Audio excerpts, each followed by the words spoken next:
എന്നോട് പലരും പല പ്രാവശ്യം ചോദിച്ചു ഈ ഹനാൻ ഒരു ഇത് കൊടുത്തിട്ട് നിങ്ങൾ എന്തുകൊണ്ട് അതിനൊരു റിപ്ലൈ കൊടുക്കുന്നില്ല?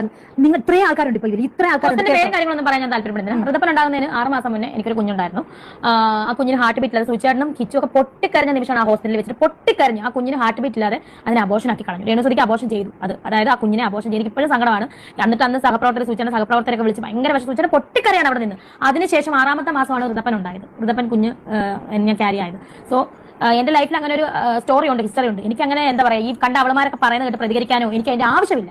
പിന്നെ ഇനി പൊങ്ങി വരും, ഓരോരോ പൊങ്ങി വരും. എനിക്ക് അതിനൊന്ന് പ്രതികരിക്കാനും സമയമില്ല.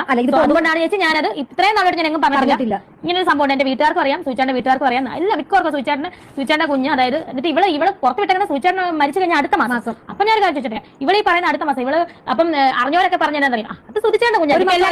എല്ലാവരും കൂടി ഇപ്പം ഇനിയിപ്പോ മാറ്റി പറയാൻ പറ്റത്തില്ല. 2-3 മാസം ഒന്നും ഇനി മാറ്റി പറയാൻ പറ്റത്തില്ല.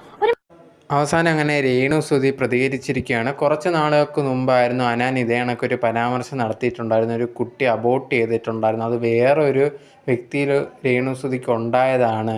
അതും ഈ ഒരു സുതി മരിച്ചതിന് ശേഷമാണ് ഇതെല്ലാം സംഭവം എന്നൊക്കെ പറഞ്ഞിട്ട് ഹനാൻ ഒരു പരാമർശം നടത്തിയിട്ടുണ്ടായിരുന്നു. ആ ഒരു സമയത്ത് രേണു ഉണ്ടെങ്കിൽ ബിഗ് ബോസിനകത്തൊക്കെ ആയതുകൊണ്ട് ഇതിനെക്കുറിച്ച് പരാമർശം വന്നെങ്കിൽ പോലും ഒന്നും പ്രതികരിച്ചുകൊണ്ടൊന്നും വന്നില്ലായിരുന്നു. അതിനുശേഷം വെളിയിലിറങ്ങിയിട്ടും ഇതേ കണക്ക് രേണുവിൻ്റെ അടുത്ത് കുറേയധികം പേര് പറയുന്നുണ്ടായിരുന്നു ഇതിനെപ്പറ്റി ഒരു മറുപടി പറയണം എന്നുള്ള രീതിയിൽ. പക്ഷേ ഇപ്പോഴാണ് ലേറ്റസ്റ്റായിട്ട് അതിനെപ്പറ്റി ഈ ഒരു വീഡിയോയിൽ നിങ്ങൾ കേൾക്കുന്നുണ്ടായിരിക്കും എന്താണ് രേണു പറഞ്ഞിട്ടുണ്ടെന്നുള്ളൊരു കാര്യം.